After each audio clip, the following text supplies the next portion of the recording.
Hello, I've had an electric car for over 3 years now, and whenever I see videos that I believe to be factually incorrect, I feel that I do have to make a video about them. Now, the latest from my guy in Australia is Trump Hotel Cybertruck explosion was, and I'm certainly not having a go at my guy, EV News. Somebody said I was. I'm trying to discredit him. But everything he says discredits EVs. And I'm simply giving you my opinion on what it's like to drive a Tesla Model 3. And I can't give you an opinion on all EVs, but just my opinion as I see it. Happy New Year to you. My name's Nigel. Hope you can like and subscribe. Of course, in the UK, from 2030, you won't be able to buy a new ICE car, but you will be able to buy a hybrid and an electric vehicle because they plug in. That's a shame because I think a lot of people will be buying hybrids, and I think that is a mistake. The cost of public charging is actually more expensive than fuel, than regular petrol or diesel now, because electricity prices are so expensive. I wonder why that is. Maybe it's because they've abandoned coal and gas and nuclear and they've gone to farts and unicorns and rainbows, unicorn farts and rainbows. And so unless you have off-street parking where you can charge, you're actually paying more for the electricity than you would for just filling up the tank with gas. And you know, when you combine that with the initial cost of EVs, which is so high anyway, why would you buy them? He talks about electricity in the UK being so expensive. Yeah, and yes, it is. It's very expensive. You look at the chart, we are the most expensive country in the world because it's rip off Britain. And he talks about unicorns, farts and rainbows. Not about solar panel, wind and wave power, which a substantial amount of our energy now comes from. And we are expensive electricity, and he says, oh, because we've abandoned coal and nuclear. Well, we haven't abandoned nuclear, we have abandoned coal. The thing is, the wholesale price of electricity is 7p kilowatt hour, and yet a lot of the public superchargers are charging 84. And bear in mind that these public chargers are not manned, there's no one sat there having to do something. Yes, you've got the initial cost of the equipment, and it will need from time to time some maintenance, but there's no one sat there, or several people, as is in a gas station. The reason electricity is so expensive is because a lot of companies are very, very greedy. And you can get electricity as low as 7 and 8p kilowatt hour, and some people think it's been subsidised. It's not. That's the cost price, so they're not losing out. It's electricity that otherwise wouldn't be used.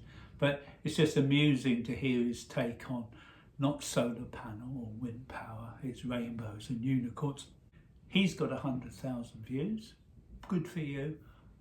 Or rather subscribers. He's got 100,000 subscribers. I've got 2,000. So he's got 50 for every one. So 50 people are listening to what he says compared to one of mine. And I've got to do something about that. So if you can like and subscribe, that would be fantastic. And tell your friends. Driveway divide is killing the case for electric cars. It doesn't make sense to buy an EV when they cost more to run as well as to buy. And of course, whether you have a driveway or not, it's down to your preferences in life, what things you've done in life. Not everyone has a driveway, not everyone goes to the pub, not everyone gambles, not everyone has a holiday they can't afford, not everyone clears their credit card at the end of the month and is happy to pay 25% or more interest. Not everyone has payday loans, and it wasn't that long ago that only 50% of the country had cars or in a family, and now it's a lot more. I've prioritised the things that I wanted in life. Obviously a happy, caring, loving family, but looking after that family and doing the best I can. And having a driveway was always very important to me, so I did many things in my life from the age of 20, having a young family, to ensure that I did. And now I'm seeing the benefits. And then he will say, I'm lucky. No, I'm not. I worked hard to get that driveway. Of course, the other thing about public charging is, although a lot of the public chargers are charging 84p a kilowatt hour, if you go to Tesla, and you don't necessarily need to own a Tesla, if you do, it's slightly cheaper, you can pay around about 40 to 50p a kilowatt hour. And you can get it for as much as half the price of fuel. Obviously, the public chargers owned by the fuel companies charge as much as they can because it adds to their narrative that it's dearer to charge an EV. But it's not, it really isn't. And a lot of the others have followed suit, good serve, maybe a few pence below, and think, well, if they're charging it, we might as well, because our shareholders want it, you know. But fortunately, people that pay more than anyone, Elon Musk, has got some sensible pricing between the sort of 40, 50p a kilowatt hour, and that makes a huge difference. It is much, much cheaper. And so if people are charging at home at 7, 8p kilowatt hour, and then on a long journey getting it for 40, it's a win-win-win. If you can't charge at home and during your journey you stop at your Tesla while you go to the loo and have a stretch or do paperwork if you're working, or make phone calls, texts, then it's way, way cheaper than petrol. But this is not my opinion, this is a fact. This is a fact. And when someone said, my guy is partly right and you're partly right, I don't think he is. He's not right, because I'm only giving you the facts as I see them. And you can't dispute the fact that the Tesla superchargers vary in price, but roughly between 40 and 50. The odd one may go up to 60, but even at that price, it's still cheaper. And I'm not going to do the worst case scenario anymore. I'm going to do the best case. I'm going to try and look at it subjectively. And I will do everything I can to encourage people to buy an electric vehicle, and I can talk them through specifically what it's like owning a Tesla Model 3. Another reason why buying an EV is going to make even less sense is the fact that in the UK they're going to start taxing cars by weight, and we all know that EVs are way more massive and heavy than regular cars, because they have a battery pack that weighs 750 kilos. So you're lucky to get an EV that weighs much less than 2 tons, compared to petrol cars which can weigh 1,400 kilos. And it's just another way that costs of owning an EV will go up and be even less competitive compared to petrol cars. He then goes on about, in the UK apparently we're going to start charging cars on road tax by their weight. And there were reports this year about how damaging EVs were to the roads and car parks. And but of course there were many cars out there that weigh heavier. I've done videos on this than my Tesla Model 3. I do wish they would make a Model 2. Don't think so, a smaller version in other words, but I think they're just going to make a cheaper scaled down model with possibly slightly smaller wheels and cut a few corners on the Model 3. I don't know if it will have an automatic hatch. It does at the moment. I've never had one before. I mean, the boot doesn't, you have to lift it. And a few savings, maybe they'll get rid of the glass at the top. Would that be a little bit cheaper? I don't know. But the weight of the car, there were many Range Rovers that weigh a lot more than electric cars. And I've always been in favour of smaller cars. If I could get a smaller Tesla, I definitely would, because I like what the Tesla does, but it's a little bit too big. Ideal in America, where it's only a model-sized car, but in the UK and Europe, it's quite big. But that's not really a surprise, is it, that we're going to be paying tax? That's okay, nothing wrong with that. And it makes me laugh when you see that the anti-EV brigade talk about the government, it's the government. And we've had different governments in the last few years, but it's not. But they talk about it as if it is just the government, a bit like EV owners. And I used to get the same thing when I rode a bike. You bike riders, and I was driving a car, petrol car, diesel car at the time. But it's single-mindedness, that you can't have two thoughts in your mind at the same time. You ride a bike, you drive an EV. There's no joined up thinking in the UK policy here, because on the one hand they're forcing people into EVs, but at the same time they are making electricity more expensive, as we've just seen, but also they're going to tax them more. Oh my God, taxing cars by weight could mean owners pay for environmental damage. Drivers could have their cars taxed by weight under new calls from experts for major new rule changes. Motorists could be taxed based on the weight of their vehicles under new proposals outlined by a top expert. But despite all of this, it's fallen roundly on deaf ears in the Labour government, because they're pushing on with their consultation to revert the ICE ban back to 2030.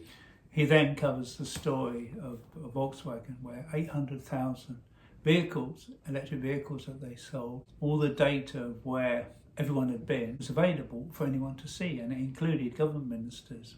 It showed them parking close to Parliament, wherever they went. The thing I like about, in particular, many things I like about the Tesla, the software.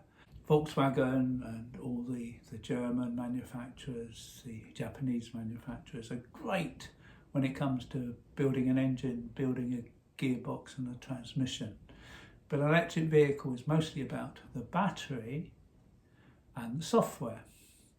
And the Chinese started getting involved in electric vehicles for two reasons back in 2000. One, they weren't very good at making cars, and that's why they invited the German manufacturers there. And they saw it as the EV as a new technology that no one really knew much about, so they were starting on a level playing field. Tesla started a few years later.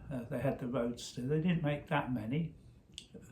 And then 10 years later, they started making electric cars at a time when the Volkswagens and everyone else didn't really want to, because they're making so much money from ICE cars. Now it's true, GM did make at the end of the 90s a very, very good electric car. Tom Hanks had one.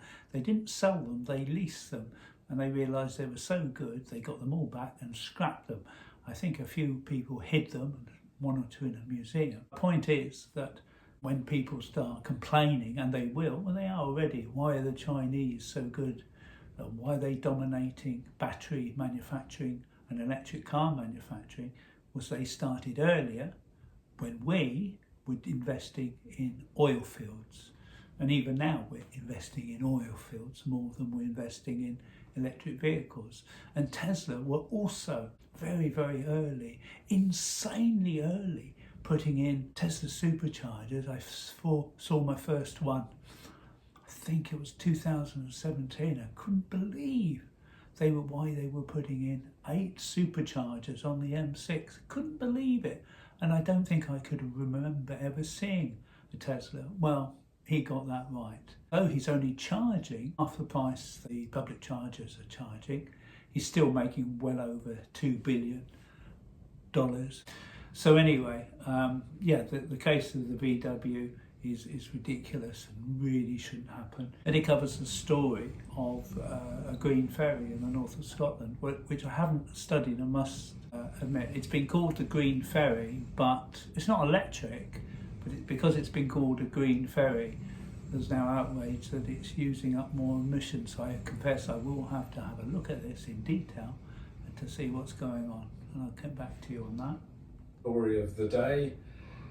Oh, goodness me. Near unlimited EV range now a possibility thanks to surprising new technology, solar paint. Mercedes-Benz is developing a new type of solar paint that could free EV owners from the perennial problem of range anxiety. God, the nonsense they talk. It might, on a very sunny day, be just about enough to keep it topped up. when it's parked. To say that his final story is about solar paint being developed by Mercedes, and he's rubbishing that as it can't possibly work, because obviously he knows better than Mercedes. I don't know, it may add 5 miles a day, it may add 10 or 20, I don't know. Can't wait to see the Aptera.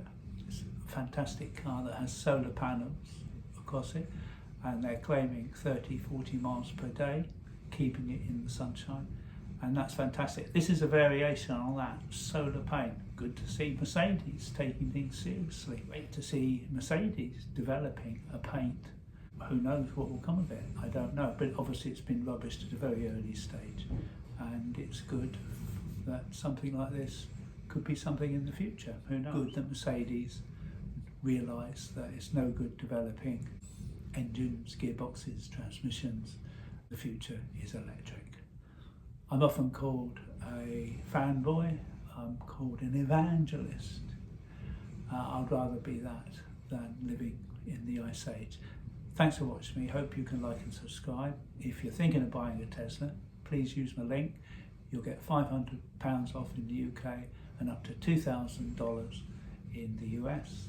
If you're thinking of buying a used one, I thoroughly recommend it, even if the mileage is high. Thanks very much for watching, and I'll see you next time. Bye for now.